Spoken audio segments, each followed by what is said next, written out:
Everybody, it's Matt Cannizzo, Solutions Architect over here at Aptitude 8. What we're showing on our screen right now is a Hightouch account. Hightouch is what we refer to as a reverse ETL tool. And this tool is meant to make it really easy for anyone to send data from a warehouse or a lake into their CRM. So for this demo example, we're assuming that there's this product data in a warehouse and we want to pass it to HubSpot. The first thing that we're going to do when we set up a Hightouch account is we're going to add our source. There are a number of different data systems that you can pull from in order to get your data to your desired destination. For the sake of our example, we've selected Google Sheets.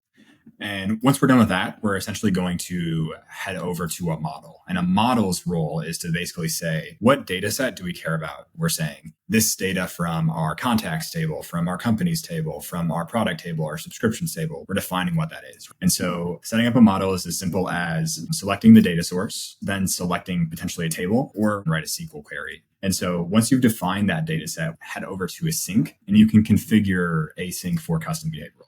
We're now selecting the destination for HubSpot. And what we want to do for custom behavioral events, at least, is we want to select this event option. We're using a column to indicate the type, specify which of these properties in our data warehouse represents date and the time. We can start to custom map all of the standard and custom fields that we create on that custom behavioral event. So an example of a field that we can map is the asset type, it's the campaign ID, device details, page details, etc. And we also can add in our custom mappings as mentioned. And so once we're done with our mapping, we can move on to finalizing the sync settings, right? So this is a pretty straightforward sync setting rule. We're going to specify when we want it to run. So we have all of these different options, which are great. Now that we picked an interval, we're specifying what the interval is and when this should start and when it should end. We're good to go. We're essentially good to turn this on and run and sync in those custom behavioral events into HubSpot.